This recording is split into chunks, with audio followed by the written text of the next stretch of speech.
Soit vous choisissez la France. Vous choquez certains. Déclaration, provocation. Des propos qui font largement réagir. Sauvage, qui met en danger notre civilisation. Les mots qu'il a prononcés ne sont pas passés inaperçus. Forme de provocation que j'assume. Fainéant. Fainéant. Fainéant. Fainéant. Fainéant. Fainéant. Fainéant. Fainéant. Fainéant. Fainéant. Fainéant. Fainéant. Fainéant. Fainéant. Et je ne céderai rien. Ni aux fainéants, ni aux cyniques, ni aux extrêmes.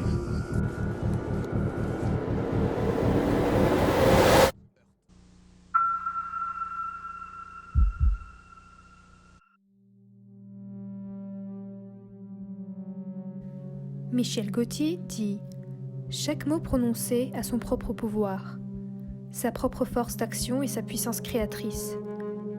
N'oubliez jamais qu'un mot a sa conséquence. À chaque instant, les idées que vous avez, les mots que vous prononcez façonnent votre monde et la circonstance de votre vie, et de la même manière que les gens que vous observez à la télé. Lorsque vous avez une conscience et que vous l'utilisez, vous vivez votre vie de manière quantique. C'est-à-dire, lorsque vous aurez compris les subtilités de votre vibration, vous serez maître de vos pensées. Car, oui, un maître, lui, est vigilant avec le pouvoir créateur du verbe, des mots et de la pensée.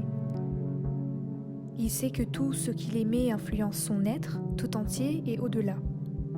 Certains pensent que ce choix de vie est trop sévère et qu'il entrave sérieusement la joie de vivre. Libre à vous de continuer à vivre dans l'ignorance, les tiraillements, la dualité, la matérialité.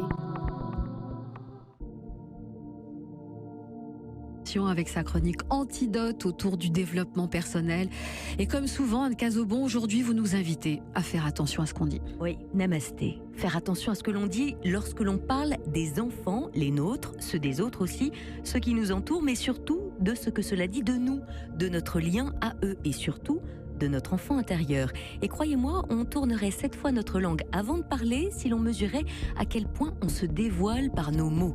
Il y a cette amie, mère célibataire, qui fait ce qu'elle peut, qui gère, comme on dit, et qui, lorsque vous lui demandez si elle sera à la soirée d'anniversaire de cet ami commun qui approche, vous répond « Ah non, je peux pas ce week-end-là, je suis d'astreinte ».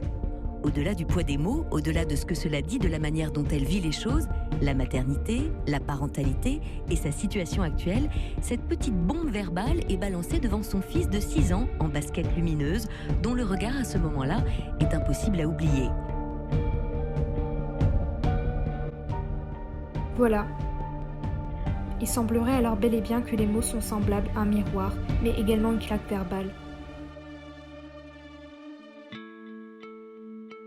Dans les deux cas, il est judicieux d'en conclure que les mots ont un fort impact sur les petits, même si ces derniers ne comprennent pas tout.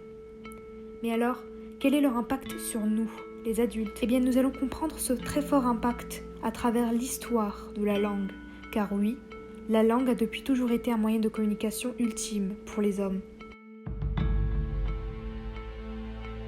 Il est important de rappeler que chaque mot possède un pouvoir ultime. L'anglais, comme beaucoup d'autres langues, est basée sur des significations qui sont pour le moins très bien cachées. Cette langue a principalement été fondée par des personnes très réfléchies. Et ceci n'est dû au hasard, bien au contraire. La culture et les croyances des nouveaux habitants ont richement imprégné la langue. À cette époque, l'Angleterre était un pays germanique, autrement appelé la Terre des Angles. La plupart de ses habitants parlaient des langues d'origine germanique, dont des langues scandinaves. Une minorité parlait des langues celtiques. Ceci explique sans aucun doute l'étymologie des mots divers. L'importance des entreprises multinationales américaines a fini par imposer la langue anglaise comme langue internationale des affaires, et Hollywood, de la même manière, et l'industrie de la musique ont complété le processus, faisant alors de l'anglais la langue principale des médias, de la musique et du showbiz.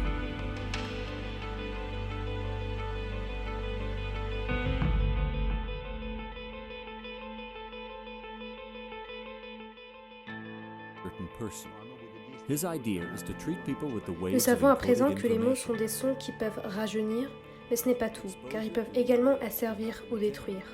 Des techniques comparables sont sans doute en œuvre, mais qu'est-ce qui nous le prouve réellement ? Réponse, la science. En effet, Les travaux du Dr Peter Garriev ont montré que l'ADN peut être reprogrammé avec des mots et des fréquences sonores. L'ADN humain est un Internet biologique très supérieur à l'Internet virtuel qui nous dévore vivants. Alors, maintenant, nous savons pertinemment que le son suffit à changer le monde. Le son suffit à modifier des paramètres de l'énergie électromagnétique de notre matrice. Le son peut détruire des murailles, des vitres et du cristal, mais le son peut aussi construire, structurer, modifier profondément la structure même du vivant. Les mots nourrissent ou appauvrissent notre qualité vibratoire, notre état d'être et notre devenir. Ils influencent notre vie quotidienne sans qu'on le sache. Alors, changez vos mots et vous changerez littéralement votre vie. À présent, je vais vous présenter les extraordinaires expériences du professeur japonais Masaru Emoto. Pour vous faire une idée de la vibration que les mots peuvent avoir, je vous invite à visionner les vidéos qui nous montrent un aperçu des recherches faites par le professeur japonais Masaru Emoto sur les cristaux d'eau. Utilisant les prises de vue à vitesse ultra rapide, le docteur Emoto a photographié des milliers de cristaux d'eau au cours de ses années de recherche.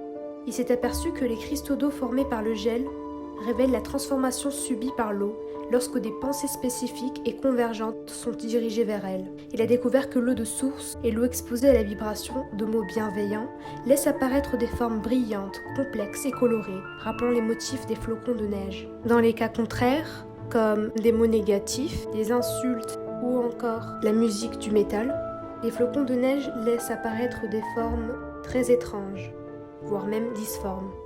Now, water is the most receptive of the four elements. Mr. Emoto thought perhaps it would respond to non-physical events. So he set up a series of studies, applied mental stimuli, and photographed it with a dark field microscope. This first picture is a picture of water from the Fujiwara Dam. And this picture is the same water after receiving a blessing.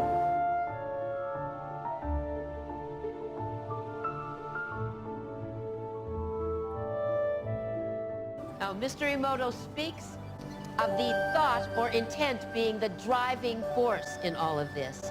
The science of how that actually affects the molecules is unknown.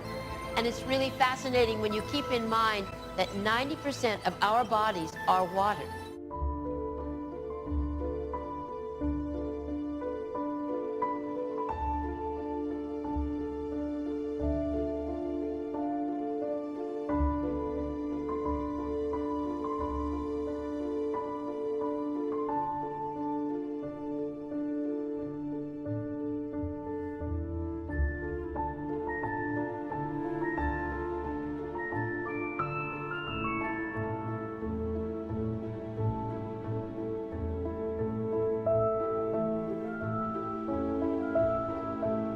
Cela rappelle fortement les rituels religieux, que ce soit chez les chrétiens, les musulmans ou les juifs. Ces rituels religieux invitent ces vibrations autour d'eux, par le biais de la parole.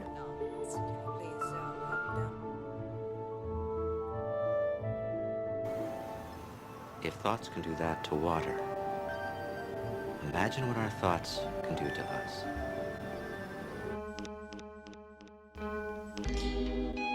Le chocolat.